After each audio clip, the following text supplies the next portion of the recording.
Hey, what is going on, everyone? This is Durrani and Tom from VG247. Tom, how are you? You've been playing Kingdom Bridge of Spirits. Oh, Yeah, I'm good. I'm good. Yeah, I've been playing this. It's quite a hyped game for PlayStation because Sony have showed it off a few times at some of their events. Very nice yeah. looking game. It's been pushed a bit as a. It's not only on PS5, it's also on PS4 and PC, but it's being seen as a fairly big indie PS5 exclusive, even though it's on other stuff. But yeah, I played it for about 2 or 3 hours. I have Okay. thoughts. So it's quite early on. It's still quite early on in your playthrough. I haven't played it just yet. I will be playing it after work today. But if you have like an elevator pitch, one sentence for what this game is, like if you were to, I see you, I'm like, recommend me this game. How would you recommend it? It's, I would say, a fairly simplistic action adventure game. Mm-hmm. So you've got running, jumping, melee combat, a few sort of small puzzles wrapped up with some very nice visuals.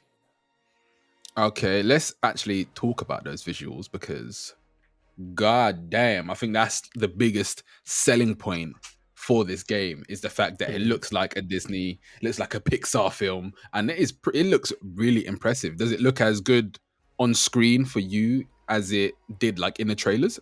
I mean, it looks very good. I would say that in a lot of the trailers, you're seeing the cutscenes, which have an extra level of sort of quality to them that's more film-like. In the game, it Yeah. still looks very good. The colors, in particular, are really nice. It has a very animated film look to it somehow. The Hmm. areas are. It's not the most populated game. There's not many other characters in this game, so you'd be wandering around. There's not much going on in the world Yeah. till you get to an area where someone's there, or you come across a zone where it kind of locks you in, and then you fight some enemies and stuff. So it's a fairly lonely game, apart from the odd person here and there. It's not full of things like people to see and such. But the world is very impressive looking, nice draw distances. It's fairly linear, so you're not like off exploring all over the place as Yeah. such. But you can see a fair way. You can get to lots of different distant places and things. Very nice looking game. I did try it. I downloaded the PS4 version as well and tried that. It was running on the PS5 still, but it was the PS4 version, and the Yeah. difference is not massive. Like, it still looks very nice. The biggest thing is that on PS4 the frame rate isn't as good. I think it looks like it might be locked to 30. On PS5 in Ooh. performance mode, you get 60, I think, from what I can see. I definitely would Yeah. choose that option. Like, it's a lot better when it runs smoothly. On the resolution mode, it just doesn't feel as good. Like, it looks better, I think, when it's running smoothly. Even though they call the other mode Yeah. like a more cinematic way to play, because it is an action game, I think it benefits from that 60 FPS a lot more. Yeah. And speaking of action, the combat, how does the combat feel? I know you said you're still quite early on, but first impressions of the combat? It's fairly simple in that you've got a sort of, it's on the right trigger. So you got R1 is a sort of quick weak attack, and R2 is the heavy attack. You can hold it down to like a more powerful swing with your Yeah. staff thing. Um, Hmm. it's and then you've got like the enemies they start off pretty simple, just bash them repeatedly. They go down these quite quickly. They introduce some that have sort of shields that need breaking with a heavier attack. There's bigger enemies that obviously deal more damage. It feels decent. There's a fairly small sort of upgrade tree thing where you can get new abilities, new moves. Yeah. You can use the kind of gimmicky twist thing here is these creatures called the Rot, which is a harsh name for these Hmm. cute little creatures. They're these little Yeah. blobs that follow you around. And these things, the Rot, you can buy hats for them and stuff. It's quite cute if you're into that kind of stuff. Um, Yeah. they can be used either to do sort of environmental puzzles, so go here and pick that thing up and move it over here, that kind of thing. It's quite basic. Or they can be kind of transformed into this larger blob type thing that can attack. So you can be using it to sort of push it onto enemies to do sort of fairly powerful attacks, or they can Yeah. smash up this other sort of corrupted rot stuff in the world. So that's where it differs a bit from the sort of standard hack and slash adventure action game. You've got these other creatures to control. At least in the early days, though, it's fairly basic, nothing particularly complicated. Although some of the enemies are quite tough, I would say, partly because Yeah. you get some that have massive areas of attack, like their swings go beyond what would be a. If you slightly mistime the dodge, they get you. You've got to get out of their zone quite quickly. Yeah. And the parry move, which is tied to this shield. You can hold it down for a shield, or you can tap it for a parry. The timing of it Yeah. just feels a bit off. I think in good action Okay. games, you get an instant feel for that. Like the parry just feels like Mm. instinctive. In this, it didn't feel like that. You have to kind of work with it a bit to get the timing right, Okay. which initially feels a bit awkward. But I mean, you get there. It's just it doesn't feel as natural as it does in sort of really top quality action games. Yeah. And story wise, once again, as you said, you're still quite early, but the story is it hooking you in or It's I would say it's fairly light in terms of the amount of storytelling you get. okay. There's not many characters in it, so most of it is through like a small handful of people so far. There's that kind of tell you loosely what's going on. There's these two little kids that kind of you meet a lot, and they've something's happened to their I think it's their brother or their father. I can't remember too, but there's someone key, Mm. a family member. Something's happened to them, and I think something bad's happened essentially, but they don't really know what's gone on. They're trying to find them, and you Yeah. kind of talk to them to try and help them out, find what's happened to this person, and that's the kind of main thrust of the story so far. It feels like it's fairly serious in that there's this thing that's happened and it's a bit sad really what's gone on, but it's a bit Yeah. glossed over. It's like if you're playing it and you're like a kid, you'd just be like bashing up enemies and not too bothered about this other storyline that's going on. A bit like I guess kids films that have this stuff for adults Yeah. to get, when in reality kids are laughing at the fart joke or whatever, when in there's Yeah. actually this deep storyline happening in the Moral of the background. story. Yeah.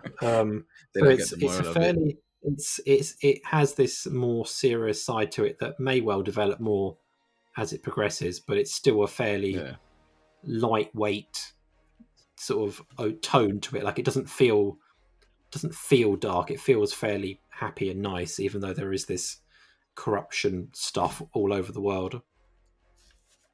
Yeah. And has your son seen it? I know this is like a weird question, but your son is like a good gauge because this is like his target. He is the target Mhm. audience for this, I would say a little bit, no? Because I know I he's think he's very into yeah. games. Has he seen it? He's probably a bit young. Like he's only 8, almost 8.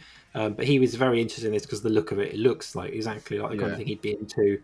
It has that kind of uh, sort of action game Aesthetic. light feel Oh, to it as well. So it's not too. You don't get too caught up with complex systems and mechanics. It's fairly simple in yeah. that you get some moves and you can upgrade the moves, but you're never having to really grapple with like a skill tree that spans multiple screens or anything. It's fairly simple. You earn the currency to upgrade. You buy the new thing. You buy a new hat for your rot, and they run around behind you looking cute. And like the Yeah. platforming is fairly simple. There's nothing about this felt frustrating. I would say, which is good. Like you can get into it, and you don't have to worry about being annoyed by the mechanics. It all works nicely. It Yeah. just doesn't feel particularly brilliant in any area apart from the way it looks. It looks very nice, and that's the key thing. Like Yeah. it, if you've been sold on the way this looks, you're probably not going to be too disappointed with it because it is a very competent game. It just doesn't do anything particularly brilliant with the mechanics. Yeah. But then if it doesn't necessarily need to, it does the job of it's a it's a fun action adventure game. Doesn't It's not trying to be anything beyond that really. And this is also an indie game, right? It's not a massively backed Yeah. first party PlayStation Sony exclusive. It's from a fairly small team. I think I can't remember exactly how many people worked on it. I think it's like the core team is like under 20 people or something. Ember, Yeah. I think they're called. They mostly did Yep. Emblems. animated stuff in the past rather than video games, and Hmm. that comes across in the way it looks. Like it looks really impressive. partly because the style as well. It's not just technically good; it just has a very nice style to it. Very like you could imagine this could have been an animated movie. Like the look of the world Absolutely. looks that impressive. But yeah, I think if you are looking at this and you think it's going to be like the next God of War, for example, or the next Tomb Raider in terms of the sheer amount of stuff going on in it, you'll probably be disappointed because it's not that complex. It's fairly linear. The move sets, like if the skill tree is what is it, if what I can see is the limit of what you can get, it never becomes a massively complex game to play. But it has enough going for it that like the combat feels decent. It's not particularly complicated, but it feels good enough. I think the real hook will be just seeing where else the game takes you, the world that you get to look at, and just seeing these new areas that look, I imagine, very impressive as you get further through. Yeah. Well, it sounds like it's off to a decent start, not like a outstanding start for you. Do you see yourself playing it through to completion? I think I will see it through most likely. Maybe not like in a rush or anything. Like it hasn't grabbed me like the very best games do. I'm not desperate to go and play it after work or anything. But like it's good enough. Like I want to see what else the world is going to throw up. I want to see where the story goes. Like it's there just enough to be interesting, even though it's not sort of massively sort of doing much at the moment in terms of hugely interesting ideas or anything. But I want to see where they're going to go with it. And I think as a game that, like, when you get a new console, I know these new consoles they're not that new anymore in terms of like we've had them for almost a year now, right? But you still want these games that look nice, right? You want to play something on them that shows at least why you spent the money, or like just show other people like look at this new PS5 game I got, it looks great, etc. And just to show off a bit. And this is one of those games. Although, like I said, on PS4 it still looks pretty nice. Like I don't think you're going to be disappointed from that unless you were hoping for a silky smooth game. Like it's not as the frame rate definitely is not as good on PS4. But yeah, I like it. I think it's just not. It's one of these games that's going to suffer a bit from hype, right? It's not. Yeah. It's not the next God of War. It's probably a 10 to 12 hour game from what I can gather. It's fairly linear, but it does everything reasonably well, and it has the benefit of it just looks very nice. And I think if you go in expecting a nice looking but simple action game, you're not going to be too disappointed. Good. It sounds like, I feel like you've sold me. I know it's not the biggest AAA or anything like that, but I feel like it will bring in a fair few players. It will bring in a fair few players. Simply, and if it doesn't, from like glowing reviews, just how it looks alone, people are visual. They'll see it just looking amazing and say, "Oh, let's give it a go." And maybe they'll stay for the story, or who knows. But I'm still excited to, like me being one of those players, I'm excited to give it a go. So yeah, let's wrap it up there. Kena, Bridge of Spirits, first preview from VG 24/7. My name is Durrani. This is Tom. Peace out, everyone. So yeah. Hey, thanks for watching this video. Consider subscribing if you enjoyed it. It's free and you can always unsubscribe at any time. Take a look at our other videos if you like. Also, check out VG247.com for around the clock gaming news and updates.